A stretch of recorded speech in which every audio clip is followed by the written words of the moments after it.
Querías poner madera.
Bueno, disculpen, ya estamos, arrancamos. Justo me había surgido un tema acá en casa, por eso la demora y el silencio. ¿Cómo le va, chicos? Buenas tardes, acá estamos. Bueno, vamos a arrancar hoy con la unidad 7. Me queda pendiente de corregirle el trabajo práctico de polímeros, que quedó antes o habéis terminado el parcial. Lo voy a corregir este finde y vemos si hacemos alguno más para lo que es la unidad, sigue la 6, la de materiales compuestos. Bueno, vamos a arrancar la unidad 7. Acá lo vamos a dividir como en 3 partes, si se quiere. Vamos a ver que por ahí arrancamos hoy, damos la primera parte, y las otras 2 vemos si la damos la clase que viene o hacemos una clase cada una, ya veremos. Porque básicamente la parte de, digamos, ensayos, que es la última ensayo de materiales, digamos, tiene una parte que tiene que ver con el conocimiento de un poco de la mecánica o las teorías de falla que hay en un material. Los materiales, cuando, digamos, se someten a esfuerzos mecánicos, lo que hacemos básicamente es probar su estructura interna frente a la acción de una carga externa, ¿sí? Entonces, perdón, antes de empezar a hablar voy a grabar, ya me estaba olvidando, denme un minuto ahí, empezamos. Recording in progress. Recording stopped. En la nube, ahí va. Recording in progress. Bueno, esta es la clase del día viernes 22 de octubre de materiales. Arrancamos formalmente entonces el desarrollo de la misma. Durante el día de hoy vamos a ver un poco la primera parte de lo que es la unidad 7, que tiene que ver con lo que son los ensayos de los materiales, digamos como elemento relevante para caracterizar el comportamiento que tiene cualquier material frente a una carga determinada que debe soportar en cualquier tipo de aplicación, desde una bisagra en una puerta, digamos, los pestillos en una cerradura de un vehículo, el perno en una biela de motor, el revestimiento en el ala de un avión, la soldadura que puede estar trabajando en un tanque para soportar presiones. En todos los casos siempre hay acciones de tipo mecánicas. Sepan ustedes, para entender un poco, que las acciones mecánicas son aquellas en las cuales hay una fuerza que, como decíamos recién, antes de iniciar la grabación, pone a prueba la estructura interna del material para poder soportarla, para poder resistirla. De hecho, esa es la finalidad. Tiene que, digamos, cumplimentar la condición de diseño para la cual ha sido preparada y para la cual el material tiene que tener, digamos, digamos, una cabal performance para poder tener sin ningún problema la aplicación para la cual ha sido elegida. Bueno, vamos a empezar entonces a conocer un poco las teorías de falla, y en eso vamos a arrancar la primera parte de la clase. Vamos a compartir ahora, déjenme ver acá. No, creo que está bien, voy a arrancar con otra cosa que no tiene nada que ver, pero porque, a ver, lo quiero poner acá en PDF. Vamos a abrir, lo había descargado recién porque lo tenía en el Drive. Vamos a ver acá, descargas, perdón. Acá, descargas. Ahí está. Bien. Esta presentación está preparada con la intención de justamente un poco analizar las teorías y lo que desde la ciencia de la ingeniería mecánica se entiende como falla, ¿sí? Como problema dentro de un material. Recordemos que lo que nosotros vamos a estudiar, o la finalidad de esta unidad, es analizar por un lado los ensayos que se le hacen a los materiales y por otro lado qué propiedades se obtienen a partir de esos ensayos para poder caracterizarlos frente a alguna aplicación puntual. Entonces, vamos a ir a pantalla completa. Acá está. Bien. Bueno, acá vemos el tema de las fallas y resistencia de los materiales, digamos cómo se comporta. Vamos a arrancar definiendo la resistencia mecánica como una propiedad que tiene un material, un elemento, para soportar las cargas de origen mecánico. Estas pueden ser producto de la gravedad, producto del peso de otro elemento encima de este material, producto de una sujeción del material a otra estructura, pero en todos casos siempre está, digamos, actuando sobre él una acción que definimos como fuerza, como elemento exterior. Para ese elemento, fuerza exterior o carga exterior, siempre el material va a tratar de oponer, por el principio de acción y reacción, una resistencia que pretende mantener la integridad del material, pero a la vez soportar la acción externa. Básicamente, esta propiedad, como bien dice ahí, resulta la identidad del material del tratamiento con el cual fue creado ese material y esa pieza, y el procesamiento para lograr, digamos, justamente esta geometría que sirve para alguna aplicación. Y también es una propiedad para lograr, digamos, de alguna manera, tener una integridad frente a la acción de la carga. También es el punto de control para ver si esa aplicación, esa carga que está soportando un material, máxima, obviamente siempre estamos hablando de un caso máximo, puede estar dentro de los criterios de funcionalidad para los cuales se elige dicho material. Bueno, en principio vamos a analizar el comportamiento de una carga estática, ¿no? Una carga se dice estática cuando es una fuerza estacionaria o un par de torsión, también estacionario, que se aplica a un elemento. Esto es, cuando se habla de estacionario, significa que no cambian en su magnitud, ni en su punto de aplicación, ni en su dirección en el tiempo, ni tampoco hay una acción que se desarrolle como consecuencia de un movimiento, en principio, ¿sí? Una carga estática, como por ejemplo el peso de una estructura sobre una viga, ¿sí?, va a producir básicamente siempre alguna combinación o una carga pura como tensión o compresión axial. También puede producir efectos como carga cortante, la flexión, la torsión o cualquier combinación de todas ellas, ¿sí?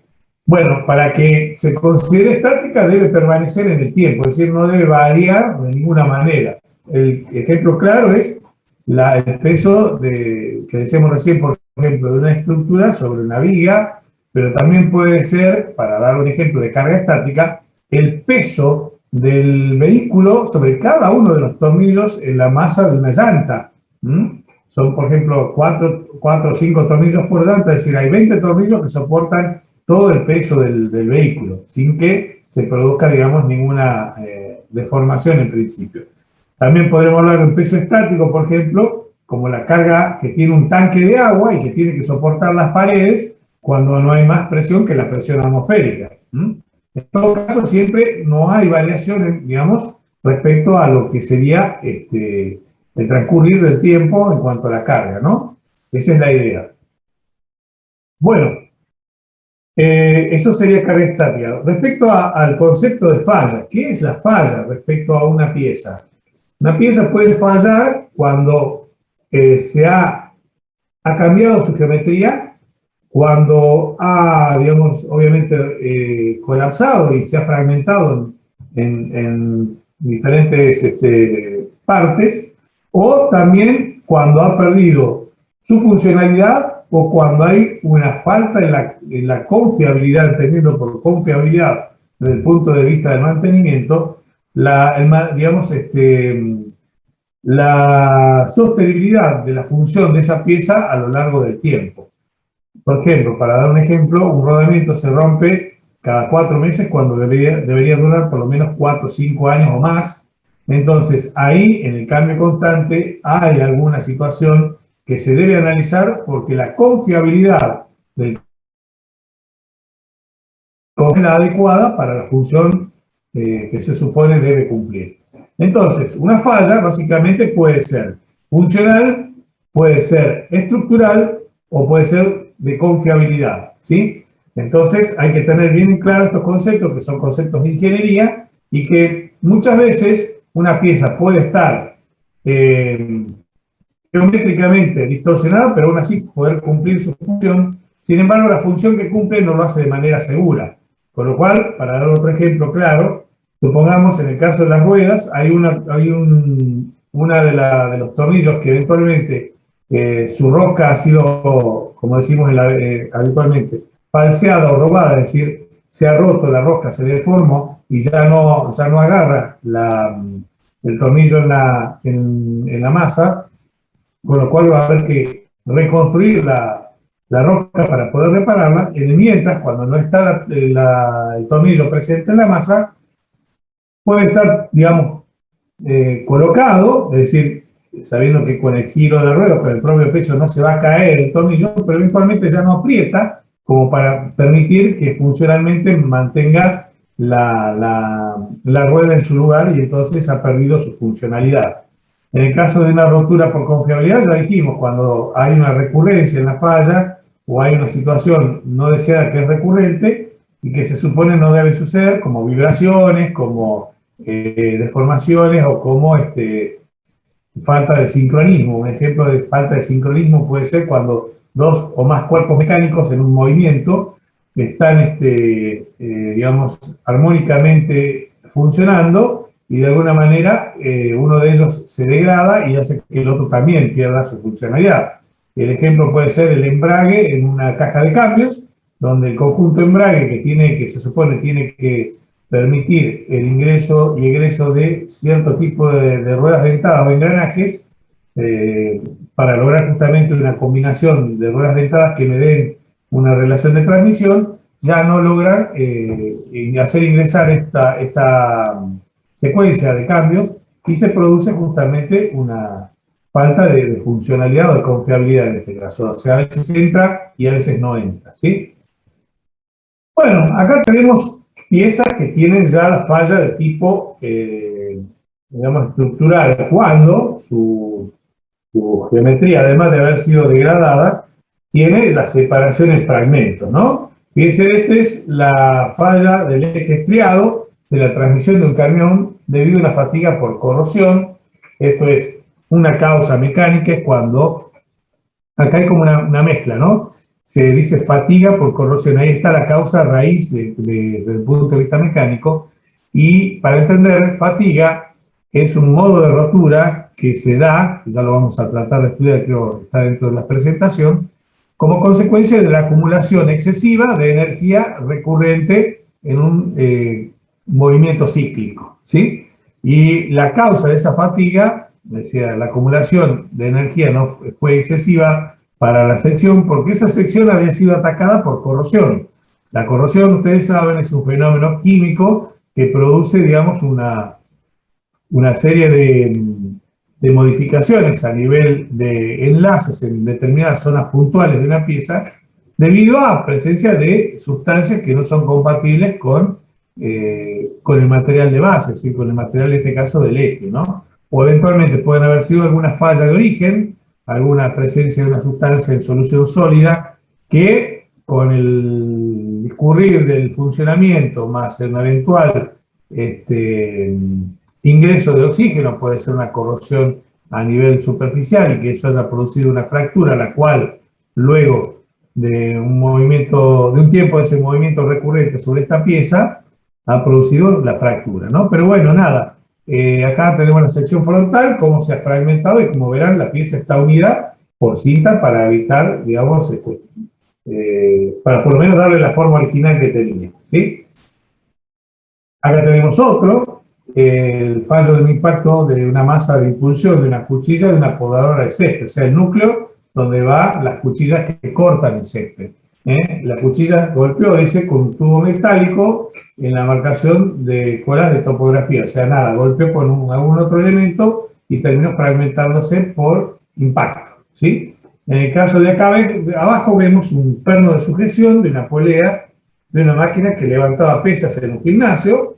Hubo un error de fabricación que produjo que el perno soportara, digamos, la carga en todo momento, es decir, no había posibilidad de que redistribuyera la carga, sino que estaba mal elaborada la pieza.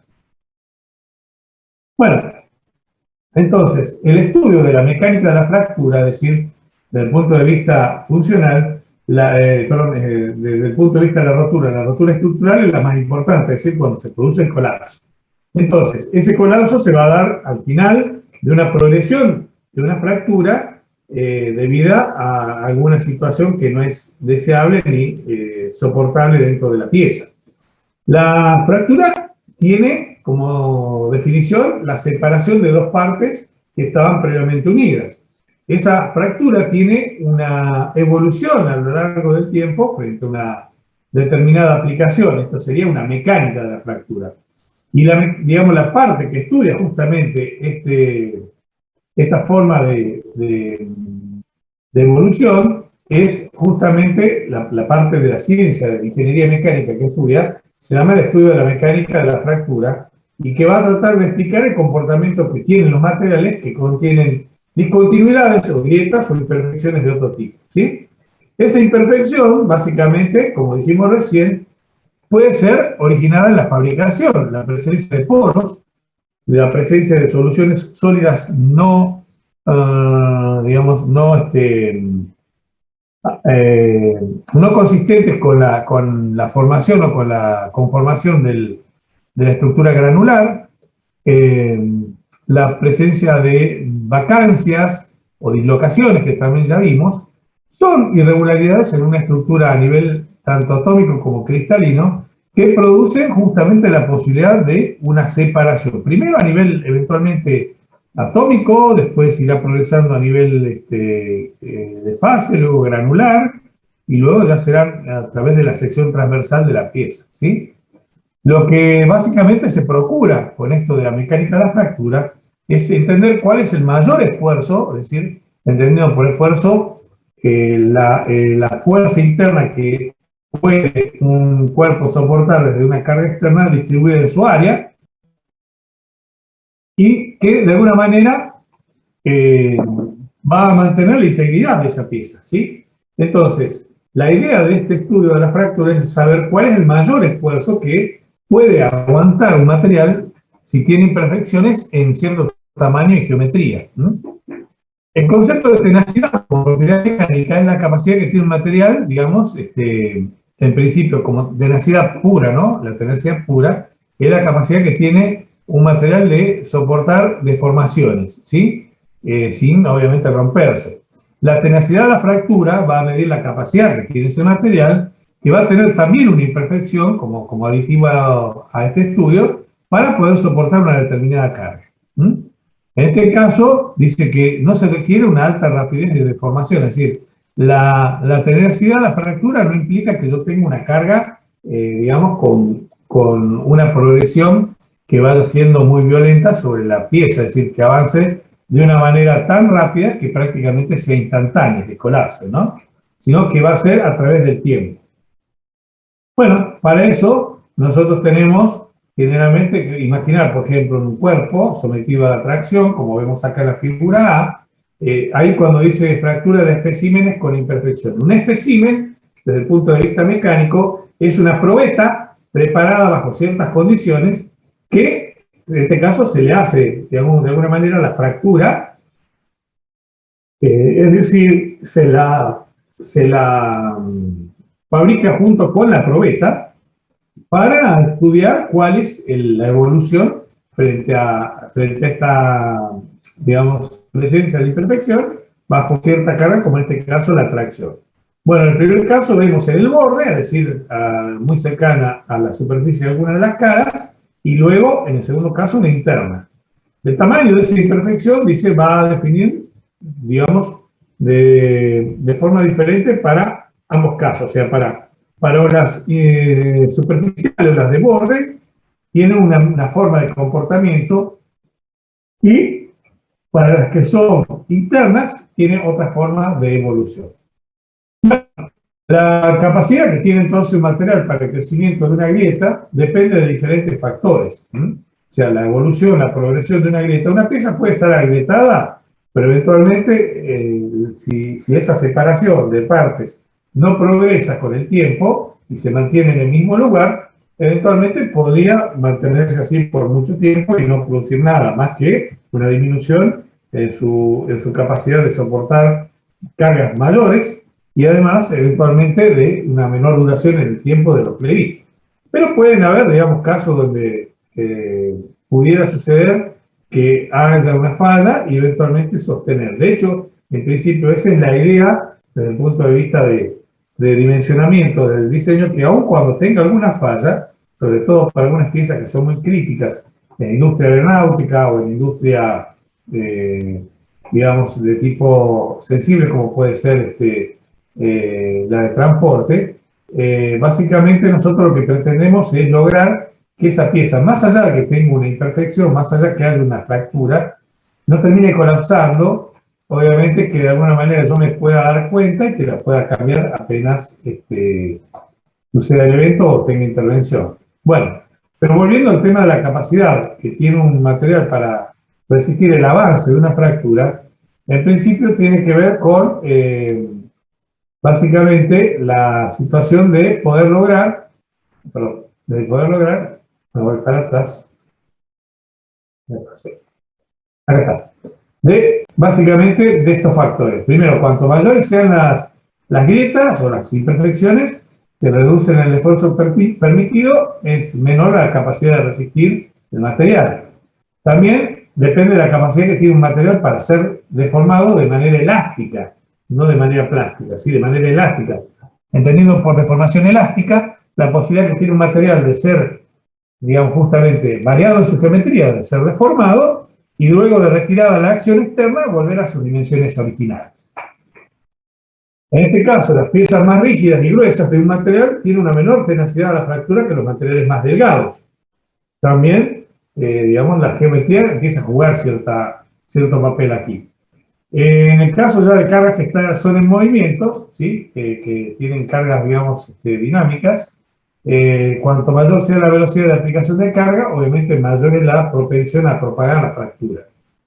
Cuando la temperatura aumenta, eso hace que como hay agitación a nivel atómico y los enlaces se vuelven un poquito más, si se quiere, inestables, pero a la vez también más elásticos, porque tienen movilidad, hace que la resistencia al avance de una fractura sea mayor. Por eso se incrementa la tenacidad de la fractura. En el caso de materiales de grano fino, también al tener mayor puntos de contacto, al no ser digamos, si hay una fisura, una discontinuidad a nivel granular, como los granos son chicos, la tenacidad de la fractura es mucho mayor. Después, las transformaciones producidas por esfuerzo de ciertos materiales, como por ejemplo los cerámicos, que llevan también a compresión, provocan un aumento a la tenacidad de la fractura. Es decir, puede haber materiales cerámicos, por ejemplo, que estén fracturados, pero obviamente si cierto tipo de esfuerzos que hace que se generen internamente cargas de compresión, estas cargas de compresión pueden servir para aumentar la tenacidad o la resistencia al avance de la fractura. Bueno, acá vemos algunas características de esa tenacidad de la fractura para diferentes familias de materiales. Por ejemplo, acá tenemos la tenacidad expresada en megapascales, ¿sí? Digamos, y esto en realidad megapascales raíz de metro, así se expresa esto de manera en unidades, y la resistencia a la tracción como también progresa a partir de la escala horizontal. Entonces, por ejemplo, la espuma de polímeros tiene un valor que no llega, por ejemplo, al 1.0. Después yo tengo, por ejemplo, cerámicas que van desde valores próximos a la espuma poliméricas hasta valores intermedios de, puede ser 20 o 30, perdón, 2 o 3, en este caso megapascales raíz cuadrada de m, para lo que es la familia de cierto tipo de cerámico. Las maderas van desde un rango que va de 0,8, 0,7 hasta casi 10 o pasando un poquito a 10. Y por encima de 10 hasta cercano a los 300 tenemos las aleaciones de ingeniería. Esas son las que mayor resistencia al avance de la fractura presentan como consecuencia de su estructura interna, ¿no? Y después tenemos los materiales, creo que son los compuestos, esos que están acá, o aleaciones metálicas, que están entre 1 y 10. Bueno, en cualquier grieta o imperfección, la limitante de la capacidad de un material, por ejemplo, cerámico, para provocar un esfuerzo de tensión, va a generar lo que se llama fractura frágil. Básicamente, la fractura frágil es digamos, una manera de deteriorarse que tiene el material, donde obviamente el material es cerámico.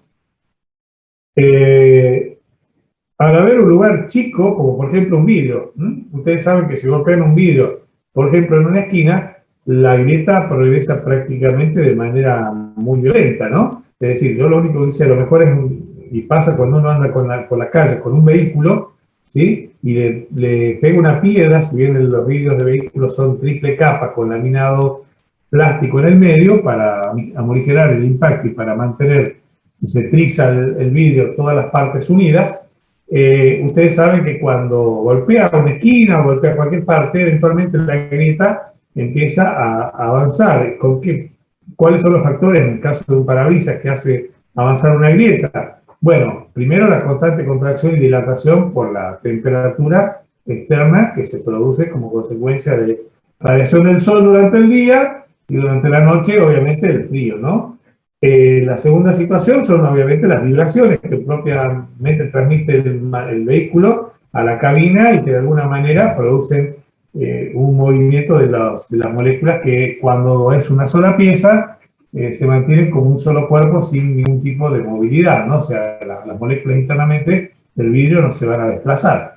Y también puede haber algunos casos de imperfecciones, es decir, puntos que no están correctamente, digamos, orientados, que no tienen una consistencia en su estructura atómica muy firme y eventualmente hasta el tono de la imagen a través de esa zona, de ese punto, y los colores que uno puede notar se ven como distorsionados, levemente distorsionados. Entonces en ese caso hay lo que se llaman imperfecciones de Griffith, digamos, en la cerámica, ¿no? Y lo que hace es concentrar con muy pequeña carga, mucho menor que en el resto del cuerpo, eventualmente amplifica el esfuerzo y produce una rápida propagación de la grieta. Bueno, acá tenemos la fractura frágil, la tensión real en el caso de una disminución porque otra cosa que hace la fractura cuando se para, en este caso de manera parcial, a una profundidad A, separa los materiales, el diámetro de la sección resistente, es decir, el diámetro de la sección transversal, ya no es toda la sección física que veo en cualquier parte de dicho cuerpo, sino es esa sección menos la sección, digamos, que se encuentra separada. ¿Por qué? Porque se asume que las líneas de fuerzas que van a viajar por el material, traccionándolo en este caso, van a ser a través del medio continuo, no del medio que no está. Con lo cual hay una disminución mayor de la tensión respecto a lo que sería la tensión, digamos, si estuviera toda la sección unida. Fíjense que en este caso es A sobre R, la relación de A, que es la profundidad de la grieta, sobre la relación del radio total de la pieza. Eso es raíz cuadrada por 2 veces sigma, que es la resistencia de la tracción. Bueno, esto que tenemos acá es una rotura, digamos, por impacto en el primer caso. Fíjense que, ¿por qué se da una por impacto? Bueno, porque en este caso, cuando hubo un golpe, la concentración fue tan grande que la sección resistente se disminuyó en la parte que está de color negro, digamos, de manera inmediata. O sea, se separó esa parte, y al separarse esa parte se ve que por la carga que estaba soportando el material, toda la estructura intergranular colapsó simultáneamente, produciendo una escisión, es decir, una separación de dos partes o dos segmentos de la sección transversal. Entonces, ahí se rompió por rotura frágil. Es decir, nada hacía esperar que un golpe la rompiera esa pieza, pero tener una imperfección en su estructura hace que la rotura se hiciera en forma, digamos, de una vez. Si uno se fija, es como que parte desde el punto donde se produjo la separación debido al golpe de la parte que no resistió y después colapsó así en forma de V. Bueno, ese patrón en forma de V se propaga desde el origen a distintos niveles, como si fuera una escalera, ¿no?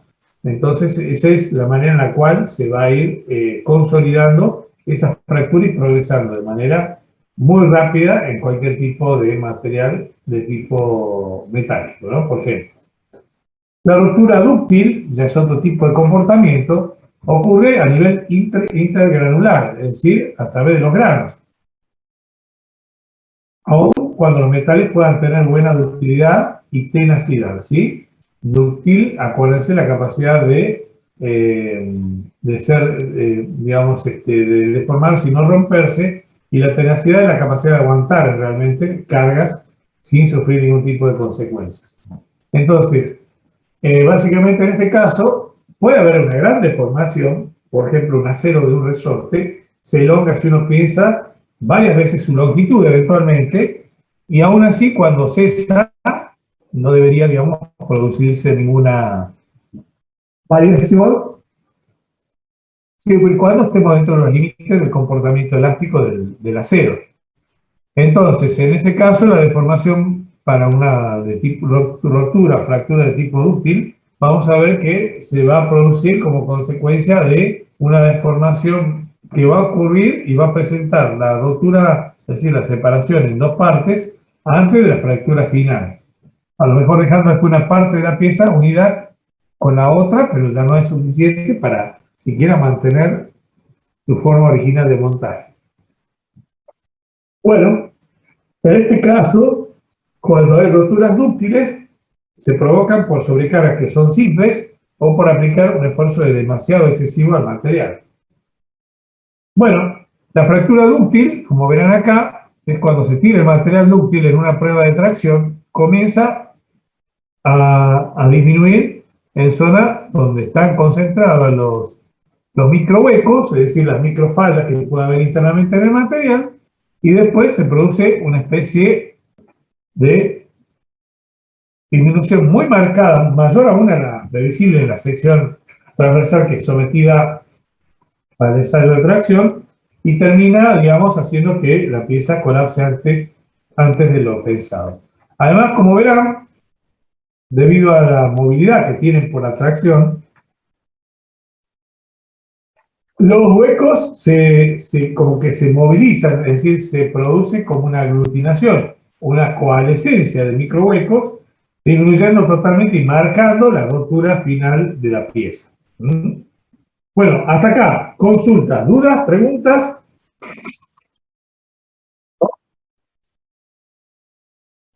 No, profe, no por el momento. Bueno, ¿alguien más? Tampoco Profe, por mi parte. una consulta rápida. ¿Vamos a terminar viendo algún diagrama o algo de rotura? ¿Puede ser? Vamos a ver el diagrama de ensayo de tracción, sí, más adelante. Claro, ese me refería. Sí, tenemos que ver el diagrama de ensayo de tracción, donde se determina una ley muy importante para los aceros, que es la ley de Hooke, en la parte de comportamiento elástico de los materiales, ¿sí? Perfecto, Eso lo profe. vamos a ver cuando veamos el ensayo de tracción, ¿ok? Ok. Bueno, esto es simplemente una presentación de cómo fallan los materiales. Después vamos a ver los ensayos propiamente dichos. Bueno, volviendo a la fractura dúctil, como verán, es como que hubiesen bajado, si uno ve, acá estaban los huecos dispersos en la zona próxima esto se llama extricción, es decir, cuando uno hace un ensayo de tracción, es una parte para tomar la carga de ambos lados iguales, luego se reduce adrede la sección de la pieza para que en esta parte se manifieste justamente las consecuencias de la tracción, y finalmente se termina rompiendo en una forma de rotura copa-cono, ¿sí? Es decir, al final hay como una parte hueca y una parte que tiene una protuberancia. Y esos dos, encajados entre sí, dan la forma final de la rotura. A lo que voy, había huecos y es como si esos micro huecos hubieran viajado, es decir, se dice coalicionado, es decir, se hubiesen unidos y se hubiesen movidos al punto de rotura, produciendo justamente esa fractura final. Bueno, acá podemos ver de nuevo el tema de la existencia de esos huecos que se ven durante la producción de la deformación por tracción. Bueno, acá tenemos cómo es la fractura en otro tipo de materiales como las cerámicas, ¿sí? Por ejemplo, en la lúmina se ve, digamos, planos de clivaje. Recuerden que el clivaje era planos de deformaciones en una superficie de fractura de vidrio donde tiene una zona especular, como verán ahí arriba, y la marcado característica de una fractura concoidal, es decir, una fractura que se termina colapsando de manera abrupta.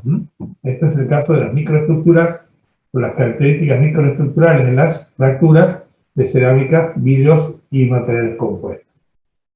Acá podemos ver cómo es la mecánica en este caso. los compuestos reforzados con fibra pueden fallar debido a varios mecanismos. Por ejemplo, hay un enlazamiento muy débil entre la matriz y las fibras que provocan huecos, los cuales disminuyen la sección resistente y hacen que las fibras se separen.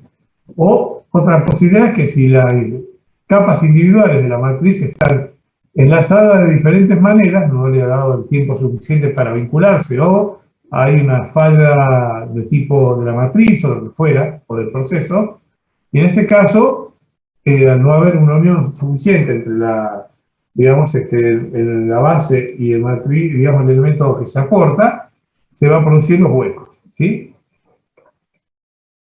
Bien, en este caso tenemos criterios para ver la falla en los materiales dúctiles cuando se produce un fenómeno que se llama fluencia. Este fenómeno de fluencia tiene que ver con el ensayo de tracción. Cuando yo ensayo la tracción, y vamos a ver después en el diagrama, que se llama el diagrama de Hooke, hay una parte que decimos que es elástico. Esto es cuando el material se le quita la carga, vuelve nuevamente igual que un resorte a su posición inicial. Es decir, no cambia. Pero si supera la tensión de fluencia, en ese lugar, de punto, ya la parte no es proporcional, digamos, la deformación a la tensión, sino que empieza a haber un reacomodamiento, es decir, una movilización de los átomos, y termina, digamos, pasando por encima de lo que sería este fenómeno llamado fluencia, es decir, justo antes que deja de ser elástico el comportamiento del material y transformarse en una deformación permanente o plástica, para que esto fuera posible, al llegar al final del periodo plástico, el material lo que hace es reacomodarse, es decir, se vuelve a formar un poco internamente su estructura y cambia su comportamiento, dejando ya la pieza con una deformación de tipo permanente. En ese caso, para entender qué tensiones se toman en el momento de diseñar o de calcular una pieza, para los materiales dúctiles, las teorías que mejor funcionan son la del esfuerzo cortante máximo, la de la energía de distorsión y la teoría de Mohr-Coulomb dúctil, que es una especie de análisis de cargas mecánicas en el plano. Mientras que en los materiales frágiles, lo que va a ponderarse o se va a usar más es el criterio de la fractura. Ahí puede ser el del esfuerzo máximo nominal, o normal, perdón, máximo, o el Mohr-Coulomb frágil, o el Mohr modificado. Todo esto son, de nuevo, teorías de rotura, ¿no? En el caso de la teoría del esfuerzo cortante máximo, va a establecer que la fluencia comienza cuando el esfuerzo de corte máximo, digamos, de cualquier elemento es igual al esfuerzo cortante de la pieza de ensayo de tracción del mismo material cuando esa está sometida a la fluencia. Bueno, para un caso de tensión simple o tracción, la tensión es fuerza sobre área y el esfuerzo cortante máximo va a estar a 45 grados. Y va a valer la mitad, digamos, de la tensión. También el esfuerzo cortante, digamos, máximo de fluencia, vale justamente la tensión máxima de la tracción dividida a 2, para que básicamente se pueda obtener un esfuerzo general, se combinan y me termina quedando acá sigma 1 más sigma menos sigma 3, que es la tensión máxima de la tracción menos la tensión máxima de la compresión sobre 2, eso es el tau máximo, que es el esfuerzo de corte máximo que puede soportar el material como consecuencia de justamente estar sometida a una carga externa. Bueno, eso básicamente que es lo que se propone con esta teoría del esfuerzo cortante máximo. Acá tenemos como queda el tau max, entonces SI sobre 2n, o sigma 1 menos sigma 3 igual a S sub i sobre n. Después acá tengo un caso donde la tensión en la dirección A es mayor que la tensión, igual que la tensión en la tensión en la dirección B y es mayor que 0, igual que 0. En ese caso, sigma 1 va a valer sigma A y sigma 3 va a valer 0. Entonces me queda que sigma A menos sigma B es igual a S sub i. En definitiva me termina quedando que la tensión es igual a la suma, la diferencia de tensiones es igual a la tensión de fluencia. Es el último lugar donde hay proporcionalidad. Ya lo vamos a ver más adelante. Bueno, acá está la teoría del esfuerzo cortante máximo, donde el corte, recordemos, es una carga o un esfuerzo que se produce cuando hay en una misma sección, dos fuerzas van en igual dirección y sentido contrario, tratando de empujarse una con otra. El efecto es como si fuera un mazo de naipes. El esfuerzo de corte es tratar de sacar del naipe, del mazo de naipes, una sección, o sea, cortar una sección. Por eso es como si fuera justamente una serie de capas solapadas que están sometidas como si fuera justamente un mazo de naipe la pieza. Entonces, cuando se hace el esfuerzo máximo, se busca cuál de esas secciones va a ceder antes de tiempo. Y se grafica para, digamos, una sección, perdón, una carga de tracción longitudinal, que sería aproximada, se ve la tensión. Y si la pieza en su estado se escucha, me dice que la conexión es inestable. ¿Se escucha bien? Se cortó un poquito, pero ahora sí. Bueno, te decía que para saber si la pieza va a soportar en ambas caras el esfuerzo, con esta teoría del esfuerzo cortante máximo, yo lo que hago es sacar el estado tensional en la cara longitudinal y transversal, se puede calcular, de hecho, desde el punto de vista mecánico, compongo, me da un vector resultado, y si ese vector resultado cae dentro del área encerrada en este límite, quiere decir que la pieza es segura y no se va a romper, por lo menos por esta teoría del esfuerzo cortante máximo. Por corte no se va a romper, ¿sí? Ahora, hay otras consideraciones porque habrá que hacer, pero si uno toma, por ejemplo, un tornillo de una masa de una llanta de un vehículo, ¿cuál es su carga principal? El corte. ¿Por qué? Porque está soportando todo el peso del vehículo contra la masa y contra la llanta. Entonces, ambas piezas están jugando en sentidos contrarios y hacen como si fuera una tijera. Entonces, la carga principal, aunque no es la única, del tornillo va a ser el corte. Y, por ejemplo, esta teoría del esfuerzo cortante máximo serviría muy bien para dimensionar un tornillo. ¿Se entiende? Bueno, hay otra teoría, la teoría de la energía de distorsión. Como verán, todo esto son teorías de cómo se interpreta la rotura de una pieza. Y con esa teoría se definen ciertas fórmulas, por ejemplo, acá ya vimos una, que terminan diseñando, digamos, una zona segura dentro de la cual debe trabajar la pieza. En este otro caso, donde tenemos la teoría de distorsión para materiales dúctiles, dice que la falla por fluencia, es decir, cuando se termina el periodo elástico de un ensayo de tracción y se empieza a comportar como si fuera una masa que se reacomoda y tiene ya una deformación permanente, va a suceder cuando la cantidad de energía o de deformación por unidad de volumen excede la que puede soportar el material y que justamente la resistencia a la fluencia en tracción o en compresión del mismo. Acá está la fórmula, sencilla. Esto es porque tiene tres, digamos, para cada uno de los tres ejes, ¿no? Eje, por ejemplo, XY, eje YZ, eje ZX. La combinación de los tres sobre 2 es como un promedio elevado a la 1 medio, me da el estado energético de distorsión, que debe ser mayor o igual que la tensión que, digamos, va a accionar sobre el cuerpo. Es decir, para poder resistir, el cuerpo debe tener mayor capacidad de absorber energía de distorsión como material dúctil que lo que le propone la carga externa. Esta es otra teoría de rotura, que es la teoría de materiales dúctiles, que no todos los materiales tienen resistencia a compresión igual a lo de tracción. Esto es un ejemplo. Si yo trato de estirar un ladrillo, probablemente se rompa mucho más rápido que si lo trato de comprimir, es decir, presionar para aplastarlo. Quizás tenga un comportamiento mejor al aplastamiento que a la tracción. De hecho, es así. Pero ese es un material frágil. Si llevando esto a un material dúctil, es un material que sí se puede deformar, sería, por ejemplo, como que un resorte, yo lo cargo a la compresión, siempre y cuando sea un resorte para compresión, y eventualmente me va a soportar mucho mejor la carga que cuando lo estiro.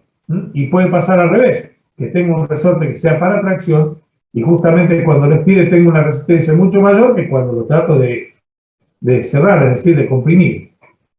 Bueno, básicamente aquí tenemos un ejemplo de aleaciones de magnesio en compresión que tienen un valor de hasta el 50% más chico que la resistencia a la tracción. En el caso de resistencia de hierros fundidos grises, en compresión va a ser mucho mayor que la tracción. Ahí está al revés, un poco lo que comentábamos recién. Esta teoría, la de Moore, es básicamente de finales del siglo XIX, comienzo del XX.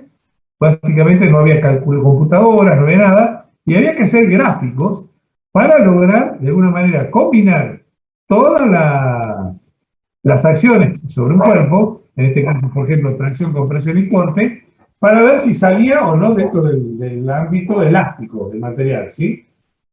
Como verán, acá tenemos el ensayo de compresión uniaxial en cada uno de los ejes, ¿sí?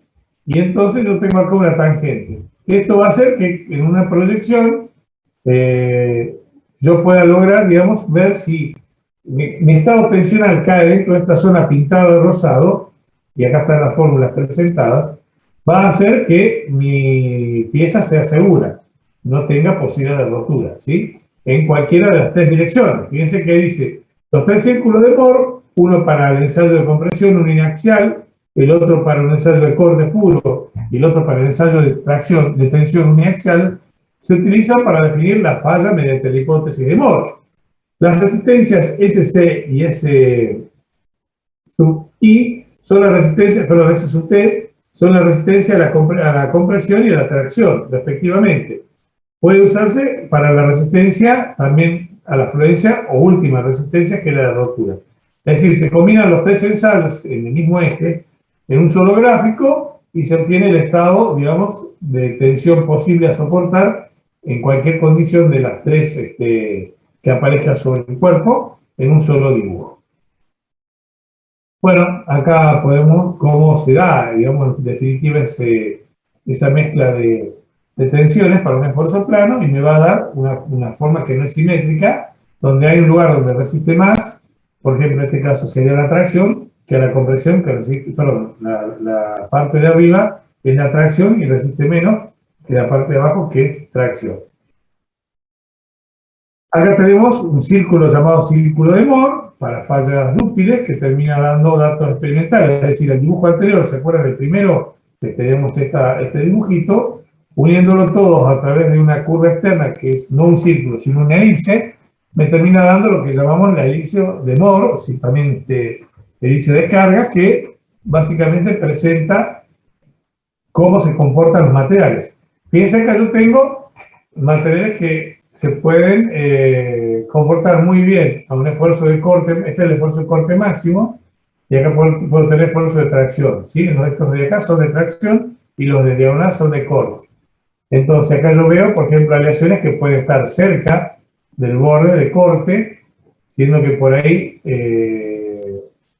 digamos, no tienen un muy buen comportamiento hacia esa carga, y sí hacia la otra, no lo dibujan acá. Y, por ejemplo, acero de cromo, níquel y molibdeno tienen mayor, digamos, propensión a salirse de la zona de tracción acá en la parte superior.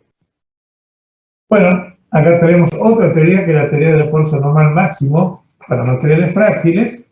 Dice que la falla va a producirse cuando uno de los tres esfuerzos principales, tracción, compresión o corte, excede obviamente la resistencia que puedo ponerle el material para cada uno de ellos. De nuevo, básicamente tenemos esfuerzos principales en un estado general de todo el cuerpo, donde voy a tener sigma 1 mayor o igual que sigma 2 mayor o igual que sigma 3, y entonces predice la rotura o falla cuando, en este caso, sigma 1 es mayor o igual que sigma de utilidad, y perdón, de tracción, último de tracción, y sigma 3 es menor o igual que el valor negativo de la tensión última de resistencia a la compresión, ¿sí? Entonces, básicamente para valores positivos de estas tensiones. Bueno, y acá vemos a ver si hay un gráfico donde uno tiene las llamadas líneas de carga, y en función de la línea de carga, ver si caen las mismas dentro del gráfico, estoy en condición segura. Si caigo afuera, estoy, digamos, con muy altas probabilidades de rotura. Bueno, acá tenemos una gráfica de los materiales. Fíjense que los que mejor se comportan a la tracción estarían acá arriba, algún tipo de aleaciones, como en este caso para la aleación ASTM 30, es un acero en realidad, y tiene buen comportamiento, digamos, la que es compresión en esta parte, pero acá hay obviamente una nube muy grande de puntos que van a estar arriba o casi en el límite de la tracción, los cuales no son muy buenos para traccionar los materiales frágiles, sí para el corte. Bueno, ahora vamos a empezar a hablar, ya algo visto, no sé si se entendió un poco, que hay diferentes maneras de enfocar y de analizar las roturas. Vamos a empezar a hablar de los ensayos de materiales, ¿sí? Los ensayos de los materiales mecánicos tienen la finalidad, obviamente, de determinar las características principales de un cuerpo bajo acción de carga mecánica. En realidad, el cuerpo con sus dimensiones, pero también con su tipo de material. Básicamente, entonces, lo que buscamos es controlar que haya, si hay fallas, detectar que puede haber causa de rotura de materiales no previstas o no vistas a nivel macro, y tenemos que verlo a nivel micro estructural. Y entonces, de alguna forma, pretendemos predecir, si se quiere, bajo un comportamiento similar de ciertos materiales, cuál sería su última resistencia y su deformación.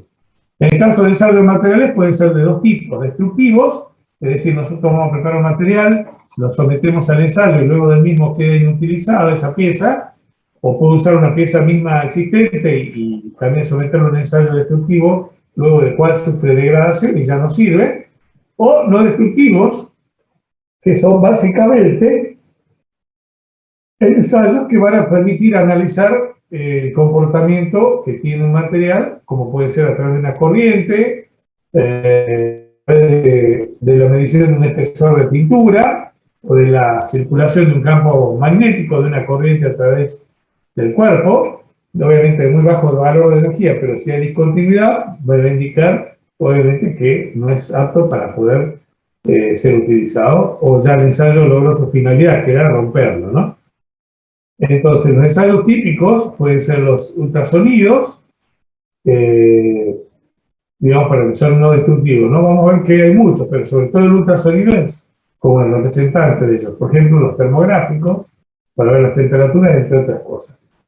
Bueno, los ensayos se clasifican como grandes categorías: el ensayo de composición, el ensayo de estructura, el ensayo para validar o analizar el efecto de tratamientos térmicos sobre un material, o de constitución.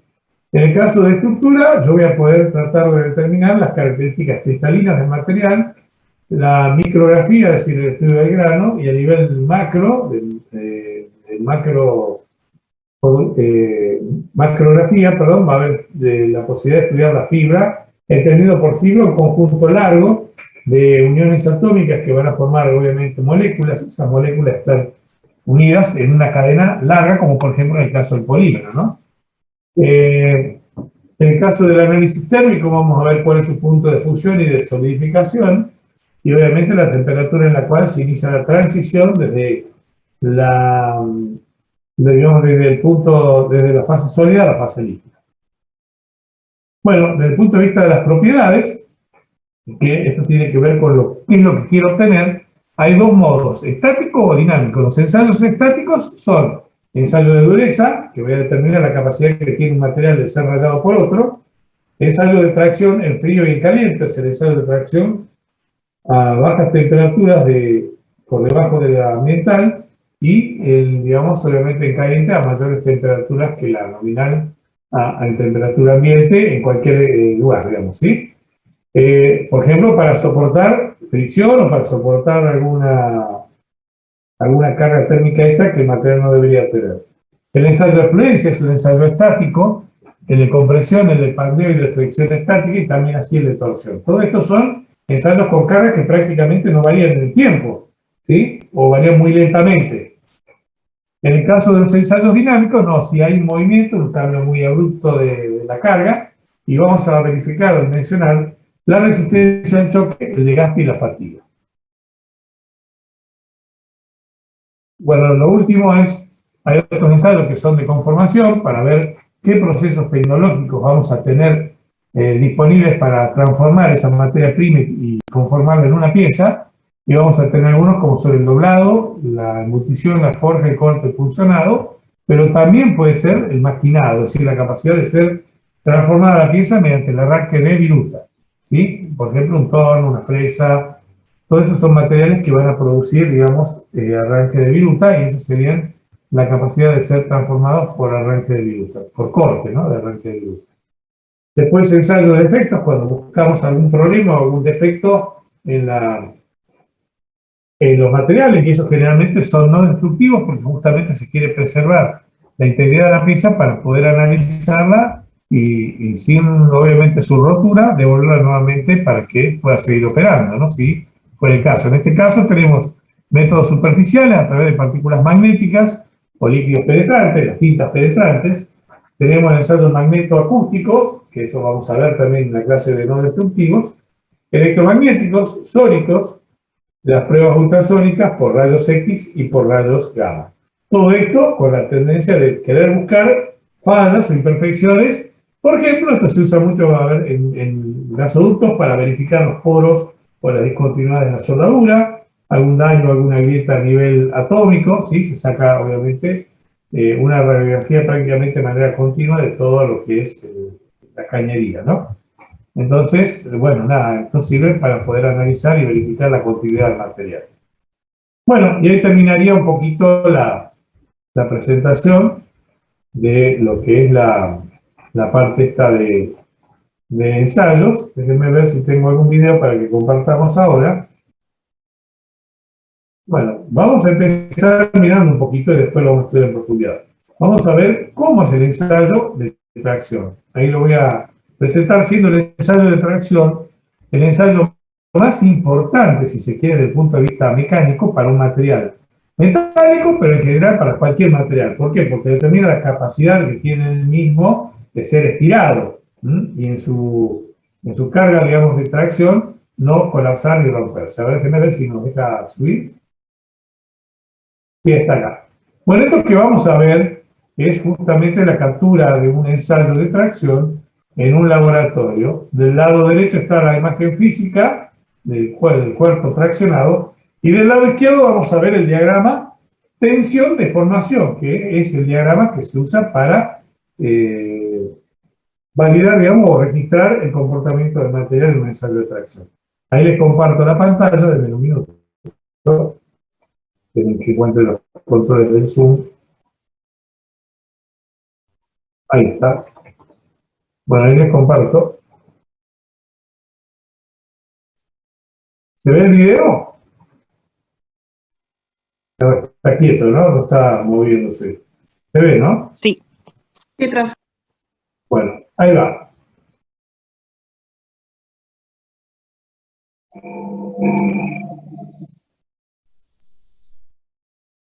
Y esa es la progresión del ensayo. Esta es la zona elástica. ¿Qué quiere decir eso? Que si yo soltara la carga, ¿no? Recuerden que en el eje horizontal nosotros vamos a dibujar o vamos a representar la deformación específica. Esto es, cuántos metros o centímetros o milímetros se estira por cada milímetro inicial de longitud. Y es milímetro sobre milímetro. Por eso se llama deformación específica. Y acá, en el eje vertical, nosotros vamos a ilustrar la tensión, o sea, la tracción, si bien digo la tensión, que es la fuerza dividido en el área de la sección transversal, ¿sí? El área original, ¿no? Entonces, fíjense cómo acá en la parte inicial hay como un periodo lineal, donde prácticamente yo ahí, a medida que aumento, por ejemplo, por decir algo, depende obviamente de la pendiente, ¿no? Pero si aumento al doble la carga, eventualmente la deformación se me manifestaría casi en el doble del valor anterior. Y así, ¿sí? Si yo dejo de hacer actuar ahora la acción de estas mordazas hidráulicas, el material retorna por este mismo eje, por esta misma línea, y vuelve nuevamente a quedarse sin deformación. Ahí seguimos. Ahí, en esta parte, como verán, se curvó, se genera un reacomodamiento interno en la zona central de la pieza, que se llama, digamos, el inicio de la estricción. Es decir, los átomos ya tienen distancias interatómicas más grandes, tienen cierta movilidad y esa movilidad hace que ya tenga una deformación permanente. ¿Qué quiere decir esto? Si yo soltara la carga acá, ya no va a volver por el camino curvo, va a volver por una recta paralela a la anterior y vamos a tener una deformación de tipo permanente, ¿sí? Y entonces ahí ya estamos superando la fluencia, es decir, el reacomodamiento del material. Continuamos.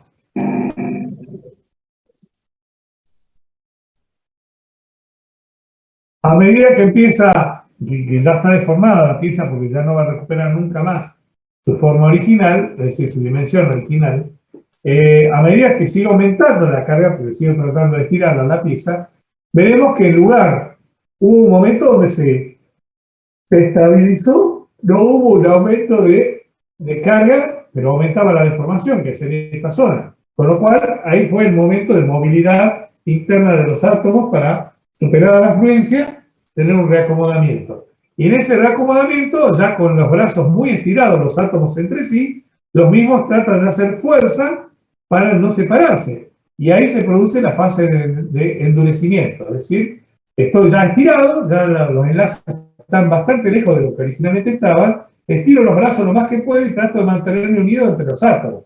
Esa fase se conoce como fase de endurecimiento y ahí, como verán, no aumenta muy rápido la deformación específica, pero sí, a medida que aumento esto, aumenta un poco, ¿no? Ahí va.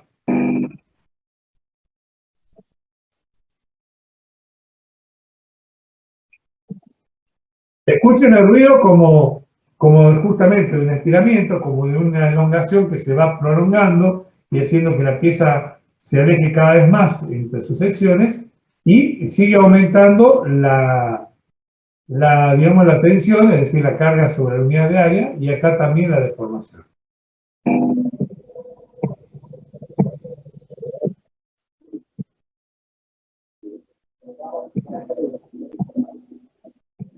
Bueno, acá tengo un máximo valor, que es el mayor valor que tengo, donde ya sí la rotura se empieza a hacer evidente, o la zona de ruptura se empieza a hacer evidente, en la zona central de la pieza, donde aparece esto que llamamos estricción, que es como un estrangulamiento de la sección y empieza a cerrarse, ¿sí? Porque justamente ya los átomos de la superficie en esa zona han emigrado y han perdido ya la continuidad, ¿sí? Ahí sigue.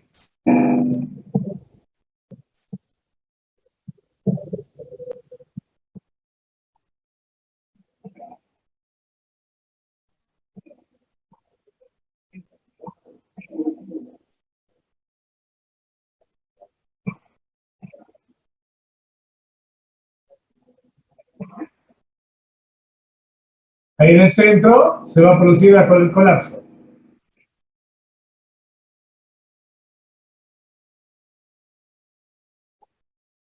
¿Ven? Y colapsa violentamente. Bueno, ahora lo pongo en máximo y lo vemos completo, ¿sí? Vamos de vuelta, eso sí, ya sin interrumpir, lo hacemos rápido al video y va de vuelta.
Bueno, ahí, digamos, básicamente se produce justamente una repetición en cámara lenta del colapso final. La rotura, y acá la vemos, es copa-cono, ¿ven? Es como que se achicó la sección y vamos a volver un poquito a este dibujo. esta imagen, perdón, ante los créditos. Ahí, esta parte uno puede ver, tiene una rotura a 45 grados, porque justamente es como que una parte se hinchó y la otra parte se ahuecó. Entonces estas dos partes encajan perfectamente entre sí y tenemos la rotura copa-cono típica de un ensayo de tracción. En un ratito, dejamos un ratito compartir, a ver si tengo una pizarra acá. A ver, compartir. Bueno, no tengo una pizarra, pero vamos a hacer acá, voy a abrir un Word, voy a compartir Word y quiero comentar algo, a ver si me deja escribir. Bueno, ahí abrimos el Word, tengo conectada la tabletita, a ver, pongo la tableta un minuto, quería explicar algo acá mientras se abre. Bueno, ahí la idea es ver cuál es la ley madre, o sea, de dónde sale esto de querer, digamos, analizar la resistencia a la tracción y cómo se comporta, digamos, un material como el acero, que es un material netamente elástico. Yo ahí copié, ya les voy a mostrar la pantalla. Un ratito. Lo que estoy buscando justamente es analizar un poco este ensayo, que es el ensayo de tracción. A ver si me ve que el cable se está cargando la tableta. Acá está. A ver. Este es. ¿Sí? La tabletita un minuto, ya, porque necesito mostrarle y remarcarle algunas zonas. Por eso la tableta que me ayuda un poquito a dibujar a mano.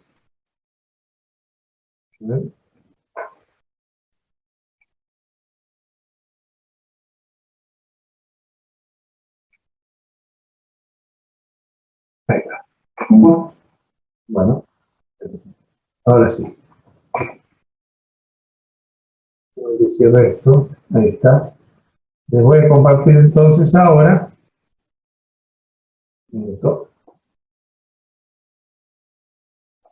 Les voy a compartir Word. Bueno, esta vez voy a intentar cambiar el diseño de página. Se ve la imagen, ¿no? Ahí.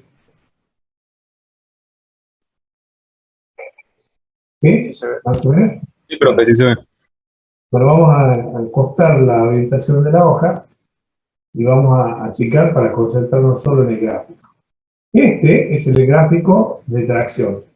De nuevo volvemos a analizar, porque estoy quitando acá la parte del eje horizontal. Quiero que aunque se vea aquí la parte esta de compartir la pantalla. Bien, vamos a estirar un poco. Como decíamos, yo acá, en general en la parte superior, tengo en esta, vamos a escribir acá,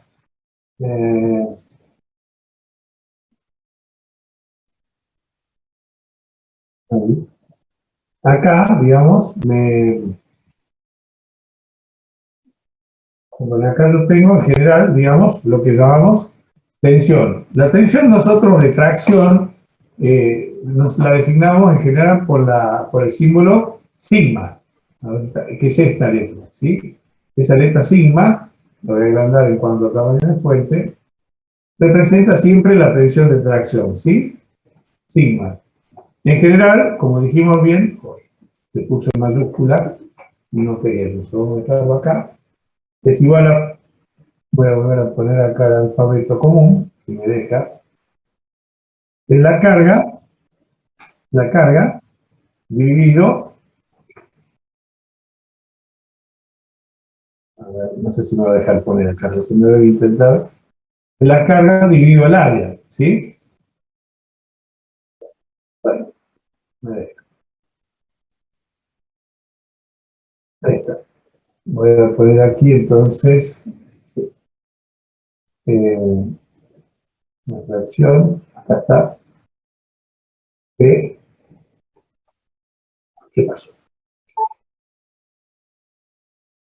P dividido área. No sé qué pasó, ¿eh? Me desescribí en el denominador, vamos a ver si un poco más, ahí está. Ahí aparece. Dividido área. Esto básicamente es el eje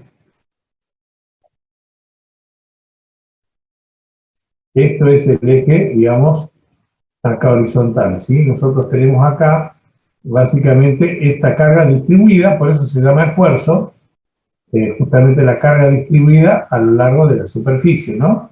Vamos a poner acá, y esto es lo que representa la tensión de tracción para nosotros, ¿sí?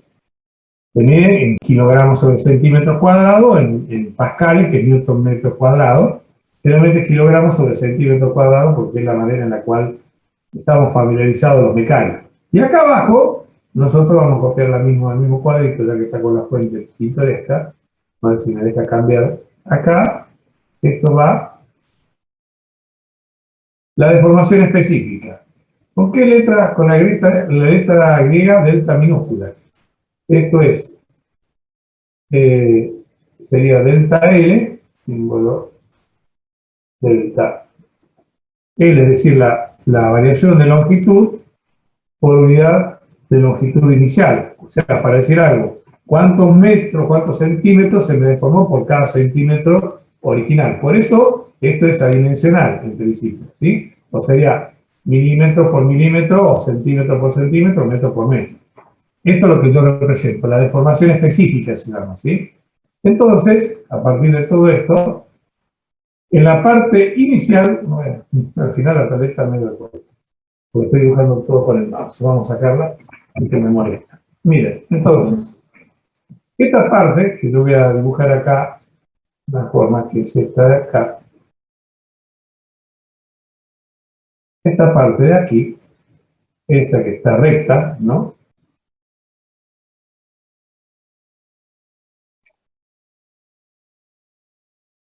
Dicotomo rojo. Esa parte de ahí,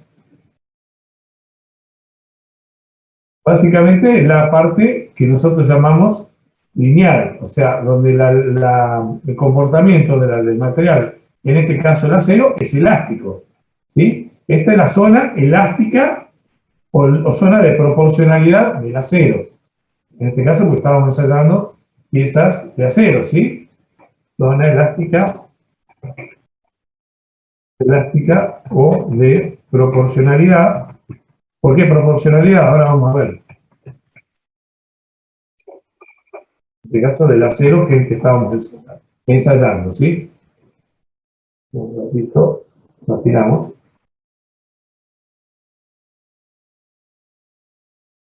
Entonces, esta sería la parte que me interesa, ¿no? Que es la más relevante. ¿Por qué? Porque justamente en esta zona es donde debe trabajar el acero siempre. Yo no puedo hacer trabajar un acero acá en esta zona.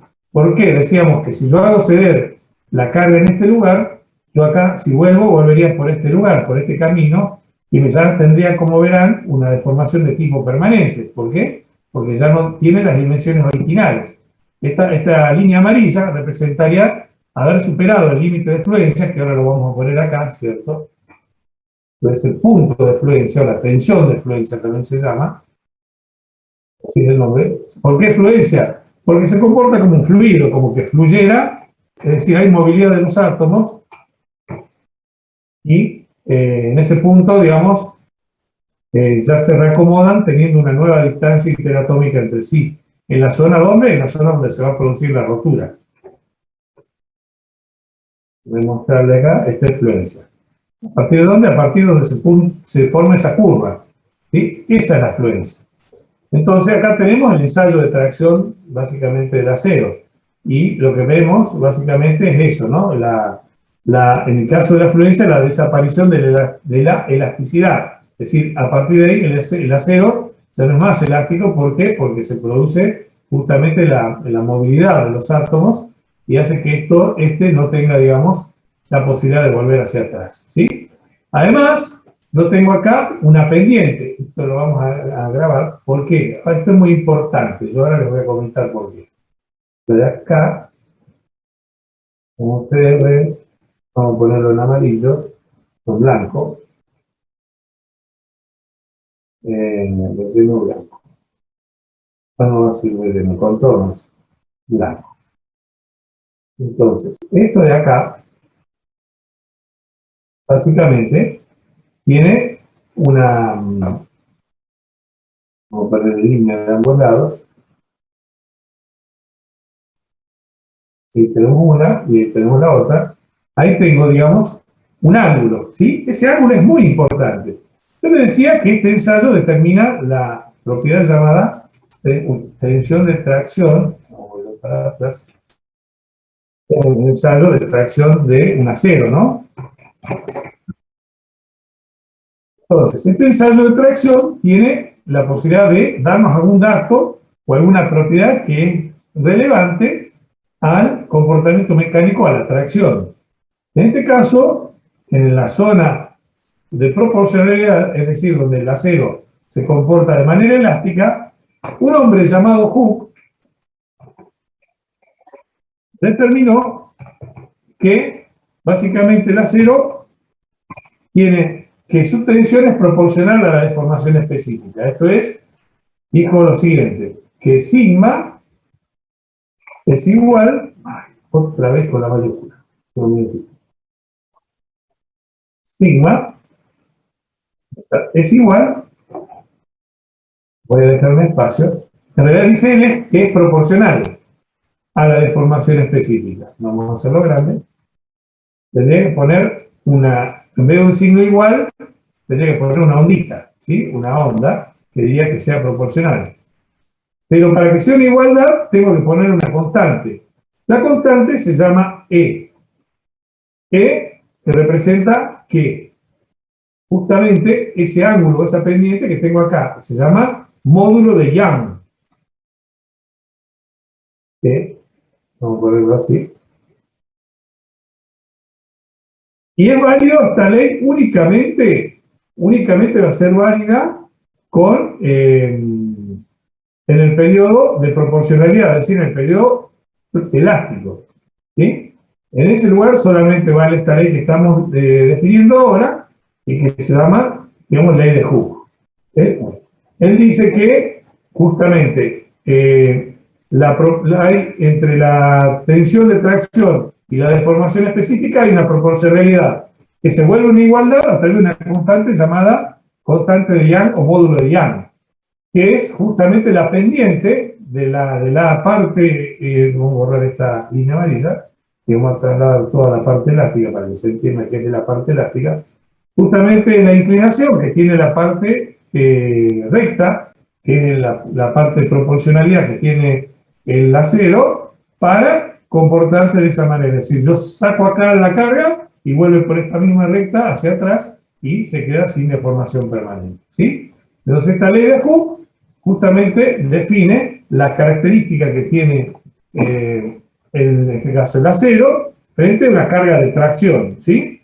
En el caso de la constante, esta constante se determina para cada tipo de material. ¿Sí? El módulo de Young es un valor, digamos, de constante específico de cada tipo de material y que sirve justamente para indicar la inclinación de esa pendiente que tiene básicamente, en este caso, el acero. Digamos que es un valor que se define también para otros tipos de materiales y que se hace, digamos, obviamente a través del ensayo de tracción. En el caso del acero, que nosotros sabemos que es un valor básicamente muy claro, en el caso del acero, tenemos, por ejemplo, para el acero al carbono, que generalmente vale 2.100.000 kilogramos de centímetros cuadrados, dependiendo obviamente del tipo de acero y todo lo demás, pero como un valor estimado, el módulo de Young, para el acero, voy a estirarlo un poco más. Bueno, estoy escribiendo en griego. Para el acero, E vale 2 por 2,1 o 2,1 por 10 a la sexta. ¿Sí? Que kilogramos sobre centímetros al cuadrado. ¿Sí? Vamos a poner esto también como superíndice. Pero esa es una constante también específica para cada tipo de material. Entonces, acá nace la ley madre del acero, que es la ley de Hooke. es justamente la ley que define las características que tiene un acero a la tracción. Y es lo que se determina en este ensayo, la resistencia a la tracción. ¿Más o menos se entiende? ¿Sí? Sí, con el tema de gráfico me hizo más claro. Sí, profe. ¿Cómo? Perdón. ¿Con el tema del gráfico? Sí, decía que con el tema del gráfico, la expresión en cada fórmula se me hizo más claro. Claro, sí, sí. Es una fórmula hasta empírica, si se quiere, ¿no? Pero siempre nosotros para los aceros, la región de trabajo es esta región recta. Es más, por un código de seguridad se pone 0,7, 0,8 del límite de proporcionalidad. Acá está la afluencia, pero un poquito más abajo, y ahora lo voy a dibujar. Esperen que ya se lo muestro después en un libro de mecánica para que entiendan. Un poquito más abajo, esto es ahí más o menos. Eso se llama límite de proporcionalidad.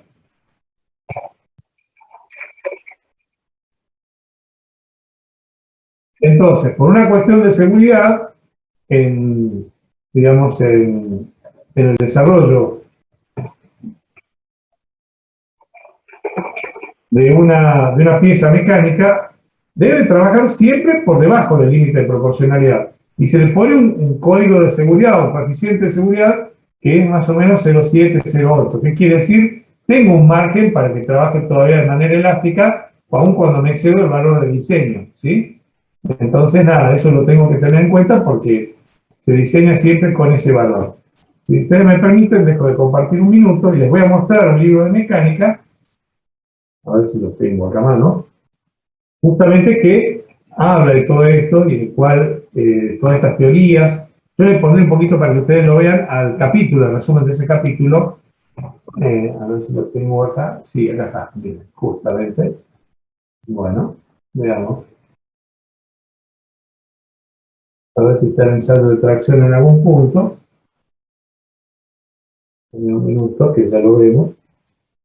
Porque encima está escaneado, no está en PDF, o sea, es una foto, no se lo puede buscar como para poder ir un poco más rápido. Pero simplemente, desde el punto de vista del ensayo de tracción, nosotros determinamos la capacidad que tiene un material de soportar la carga de tracción. Es decir, cuántos kilos por cada centímetro cuadrado de sección transversal se pueden cargar sobre una pieza en condición de tracción. Eso es la resistencia a la tracción. Y lo determinamos a través de ¿qué? Del ensayo de tracción. Ahí la ley de Hooke nos da una mano para poder cuantificar y dimensionar cuál es el valor que va a tener justamente la carga como consecuencia de una tracción. Bueno, a ver, acá creo que estaba, no quiero ver el diagrama de ensayo de tracción. Capítulo 1, no. Bueno, a ver, denme un segundo y si no ya se los busco y se los subo directamente al campus, a la parte del ensayo de tracción y alguna de las fórmulas. También le voy a subir el capítulo de lo que es las teorías de rotura o teorías de falla. Más allá de la presentación, les voy a segmentar parte de este libro que ahora estoy buscando el ensayo de tracción para que ustedes lo pudieran ver. Y de alguna manera ustedes tienen una idea ya más cabal de cuáles son, digamos, las teorías que mandan, un poco la primera parte de la clase, que buscaba hacer entender que hay diferentes formas en que se rompen los materiales de acuerdo a la estructura y a la forma que tenga el material, y eso hace que aparezcan teorías de rotura o teorías de progresión de la fractura, ¿sí? Cómo se va a terminar rompiendo un material, no siempre lo hace de igual manera, entonces, de acuerdo a la carga, al tipo de material y a la composición del mismo, puedo aplicar una teoría u otra de falla para poder hacer mi cálculo. No está. Sí, no, pensé que lo tenía mal y no está. Bueno, denme un segundo más a ver si hay un video más. Ya tenemos otro más. Más abajo. Y acá lo perdido. Bueno, el ensayo de compresión es parecido, la máquina es la misma, la probeta que ustedes vieron en el video es muy parecida, solo que en lugar de estirarlo lo aplasto, o sea, voy en sentido contrario y veo cómo se produce, digamos, también la rotura. En general, digamos, en la compresión puede ser un poco mayor la resistencia que la tracción, sobre todo en este tipo de materiales como es el caso del acero, ¿sí? A ver, vamos a ver uno más que es el ensayo de impacto. Bueno, el ensayo de impacto es un ensayo donde se mide la carga o la energía acumulada que va a tener un material como consecuencia del encuentro brusco con una carga y su capacidad de asimilarlo. En este caso no medimos la capacidad de formación, sino la capacidad que tiene el material de absorber esa energía que viene externa y que le produce justamente una movilidad violenta en la estructura, o un intento de movilizar toda la estructura interna del material de manera violenta, ¿no? Entonces, en un tiempo muy breve, para ser más claro desde el punto de vista técnico, ¿no? Entonces, en un tiempo muy breve, hay un intento de transmitir energía mecánica a la estructura atómica, que en ese momento obviamente es un sólido rígido, pero recibe una cierta carga de energía mecánica que pretende movilizar los átomos de manera brusca, de manera prácticamente en un tiempo muy breve, y eso se trata de lograr ese efecto en la pieza que se ensaya.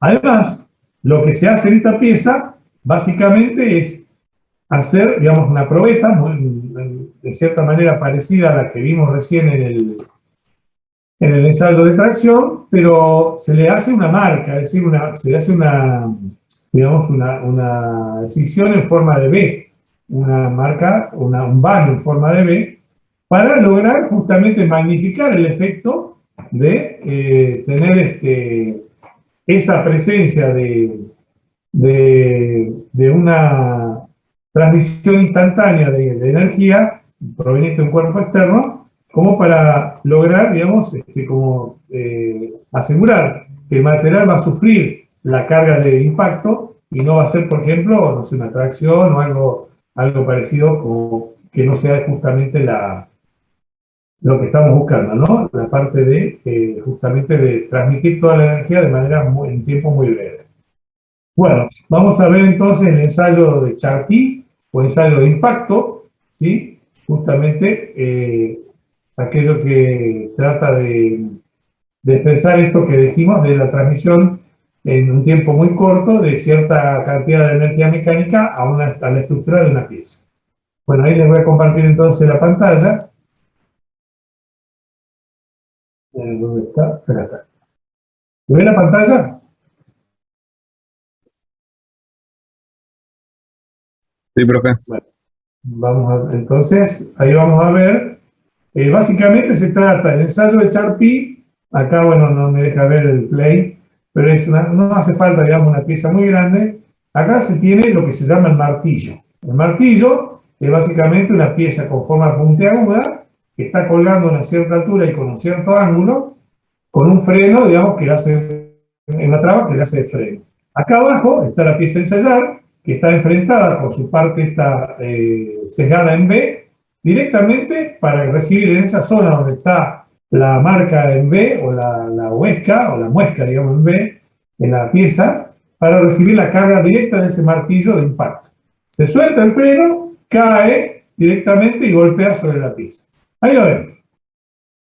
Bienvenidos a este nuevo vídeo didáctico en el que vamos a estudiar con detalle la realización del ensayo de impacto Charpy en materiales poliméricos.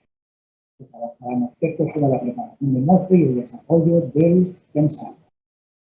Bueno, para empezar, como verán, Charpy se hace para cualquier tipo de material. Acá lo hacen directamente para un polímero, ¿no? Ahí seguimos. Los objetivos formativos de este vídeo didáctico son, en primer lugar, preparar las probetas y el equipo según los requerimientos del material, siguiendo la normativa correspondiente. Verificar la correcta colocación del equipo antes del ensayo. Posicionar las probetas de manera correcta según la existencia o no de entalla en la probeta. Cambiar o seleccionar los péndulos en función de las necesidades, fundamentalmente en términos de energía de péndulo. y finalmente analizar los resultados obtenidos para estimar los valores de resiliencia de los materiales ensayados. Una consecuencia del ensayo de Charpy, como bien lo menciona acá el ingeniero, es el valor de la resiliencia. ¿Qué es la resiliencia? Es la capacidad de soportar un material, cargas externas, sin deformarse, es decir, sin tener modificaciones de tipo plásticas. Y justamente el tema de la entalla o muesca que hablábamos recién es para magnificar esta situación de transmisión de la carga y cómo se va a comportar y esa energía cómo se va a almacenar en el material, dando origen a esta propiedad que llamamos resiliencia, ¿sí?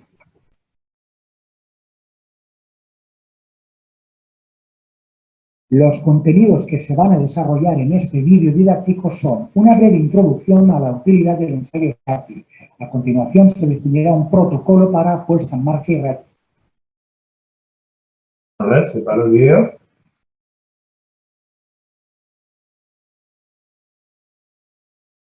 A ver si vuelve.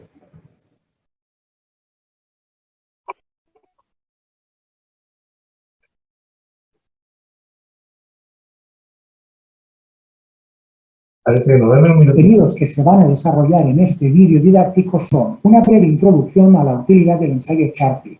A continuación se definirá un protocolo para puesta en marcha y realización. No había gente que quería entrar. Por eso se detuvo. Dame un minutito. Del ensayo Ahí está. a través de una prueba inicial para determinar si es necesario un péndulo u otro o incluso la realización de una entalla. A continuación se describirá el proceso para realizar una entalla, colocar el péndulo de manera adecuada, colocar la muestra en la posición correcta y realización propiamente dicha del ensayo. Al final de la presentación se realizarán una serie de consideraciones como resumen al vídeo estudiado. El ensayo Charpy aporta una información de gran calidad y utilidad para el ingeniero, en tanto que ofrece las respuestas del material en condiciones de velocidad de aplicación de fuerzas sobre cargas muy rápidas, en condiciones de impacto.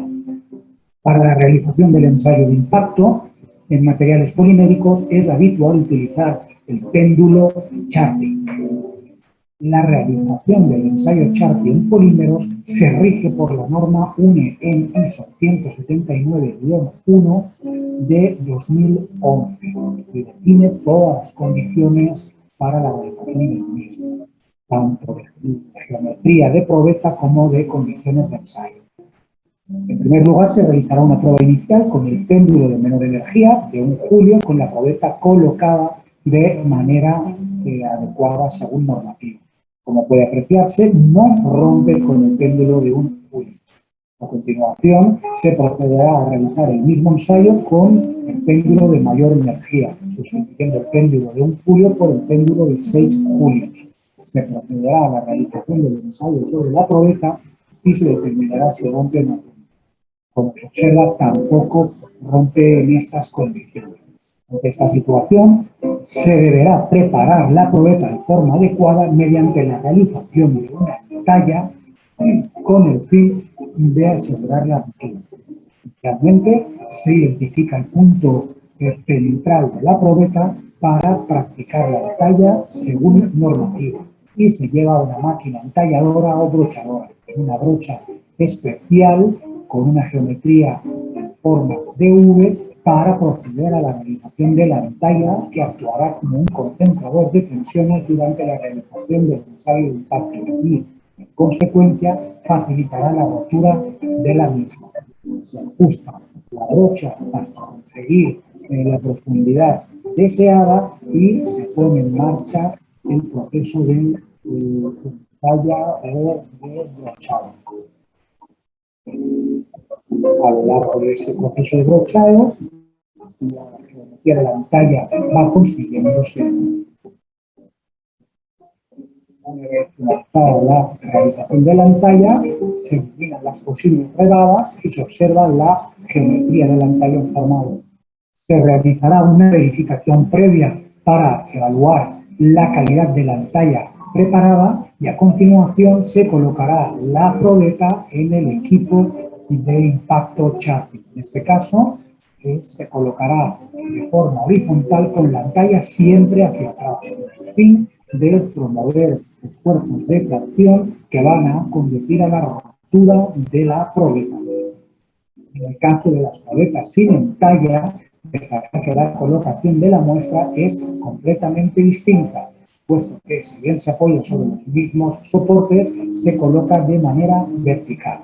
También es importante elegir y colocar el péndulo de forma adecuada, el péndulo de 6 julios y péndulo de 1 julio. El péndulo de 6 julios se colocará con la zona de impacto directamente dirigida hacia la probeta. Se ajustará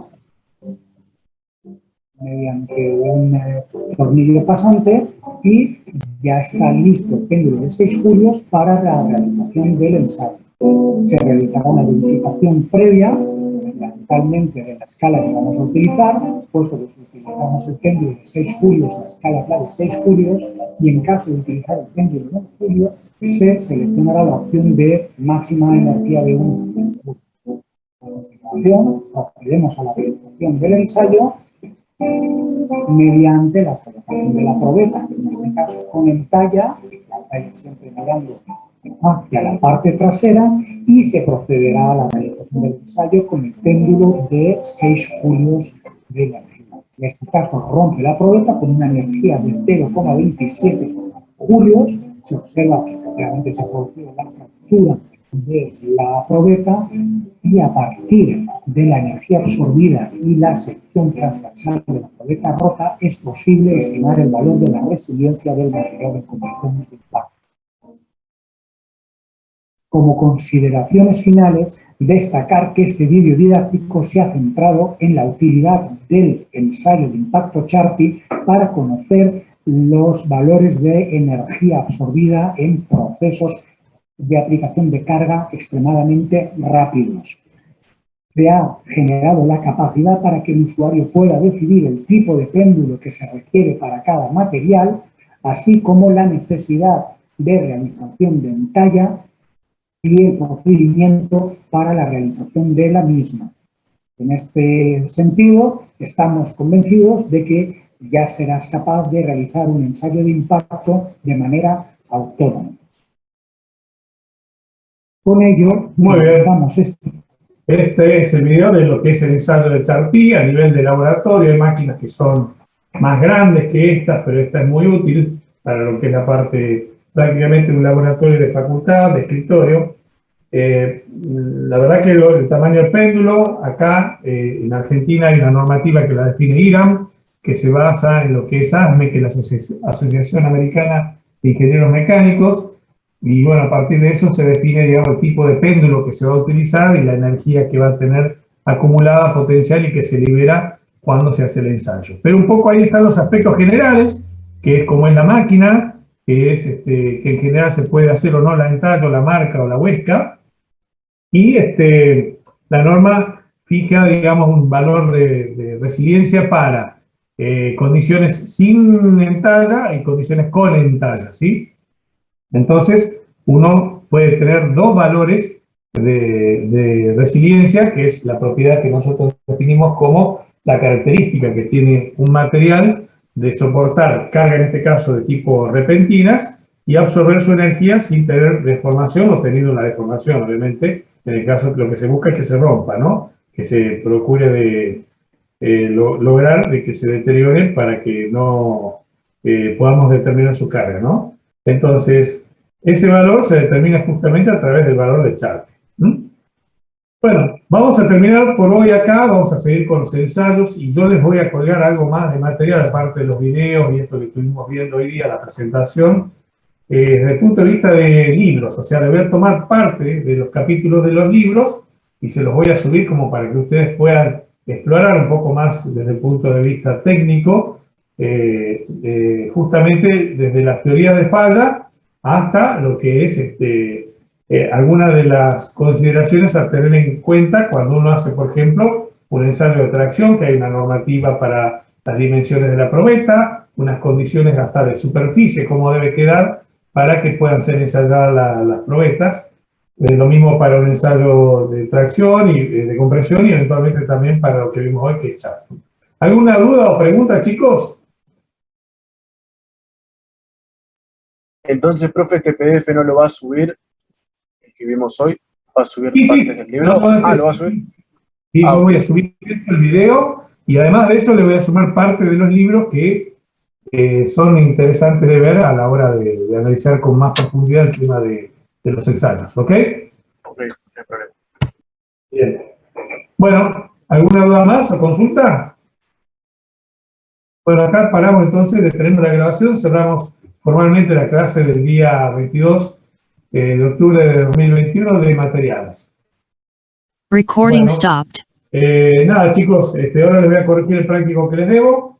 Voy a tratar de formular el el DP6, ¿sí? Bueno, ya tenemos definido nuestro parcial para el 26 y el 29 recuperatorio, ¿no? Muy cerquita. Y bueno, nada, si no tenemos ninguna otra consulta, nos estaremos encontrando Dios mediante el viernes que viene. Yo ya averigué el tema de la presencialidad, no tenemos que estar todos vacunados y con un certificado, y aquel que no se quiera vacunar, puede ser, tiene que llevar un hisopado o un PCR cada vez que vamos a clase. Así que bueno, el año que viene va a ser la exigencia tener la vacuna o un PCR cada vez que acceda uno a la facultad. Eso también está ya definido por parte de Rectoría y bueno, nada, como para que lo sepan también. ¿Sí? Nada, vamos a ver entonces si